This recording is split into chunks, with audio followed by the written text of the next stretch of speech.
Olá, alquimista! Meu nome é William Marques e você está assistindo Que Alquimia é Essa?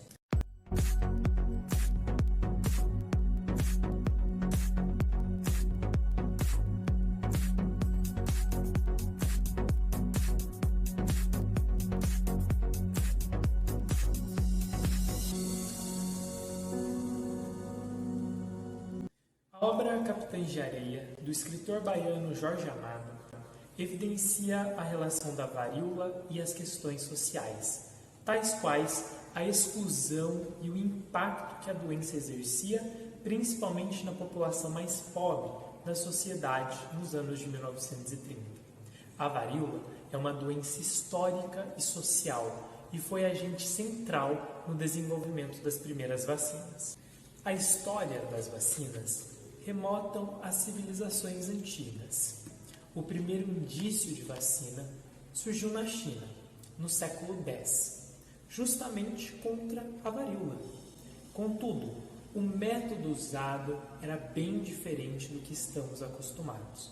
Os cientistas da época transformavam as cascas das feridas de varíola em um pó contendo o vírus já inativado e espalhavam nos ferimentos das pessoas já contaminadas. Esse método ficou conhecido como variolação.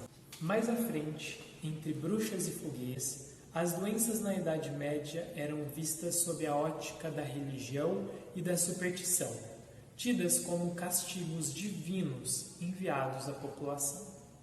Isso era possível, pois o universo dos micro-organismos era desconhecido e, portanto, não haviam explicações objetivas de como surgiam as doenças. O mundo precisava de lentes, precisava enxergar aquilo que os olhos não viam. Foi então que Anthony von Leeuwen, comerciante holandês e considerado pai da microbiologia, deu luz ao mundo com a invenção dos microscópios no século XVII. Daí para a primeira vacina foi uma picadinha.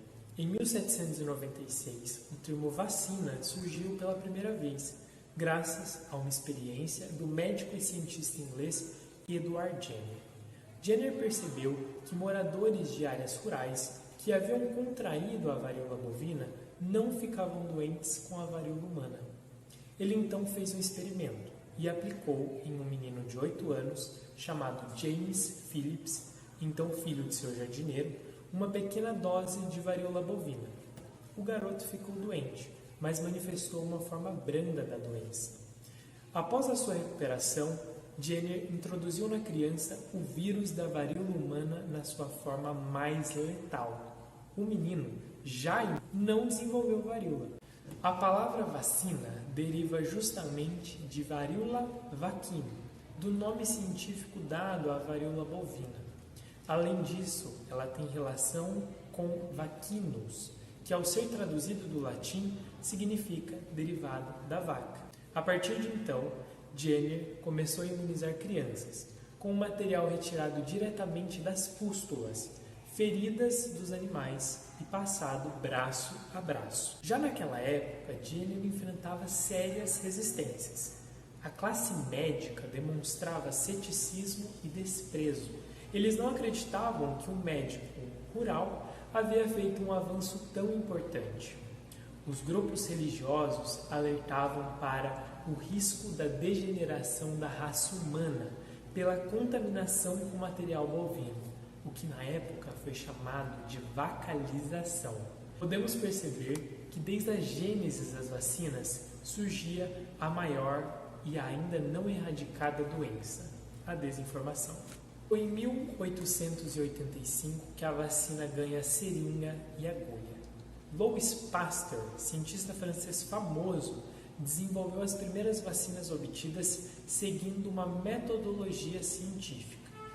Pasteur revolucionou a ciência ao desenvolver um imunizante produzido à sua vontade por um método que podia ser generalizado. Isso é ciência. Isso é método científico.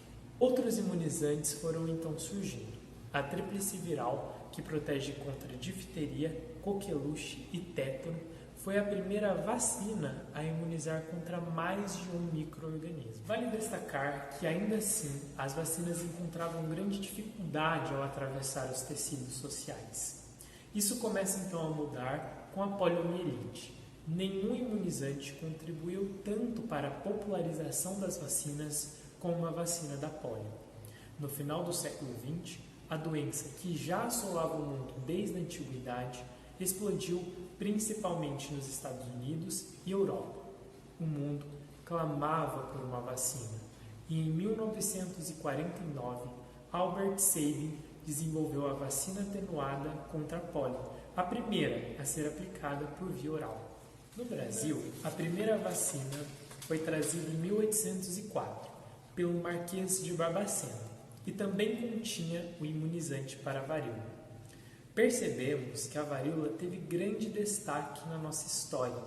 Esse imunizante era obrigatório em crianças desde 1837 e em adultos desde 1846. Contudo, a lei só começou a ser cumprida em 1904 por influência do médico sanitarista e pioneiro da infectologia Oswaldo Cruz.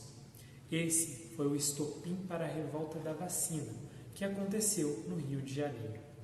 A situação só começou a mudar em 1908, quando o Rio foi atingido por um violento surto de varíola e o medo da doença foi maior que o receio contra a vacina. Desde então, as políticas brasileiras de imunização são consideradas referência mundial. Hoje, a vacinação no Brasil é realizada por meio do Programa Nacional de Imunização, o PNI, que através do SUS disponibiliza de forma gratuita 45 imunobiológicos para diferentes faixas etárias, sendo considerado um dos maiores programas de vacinação do mundo.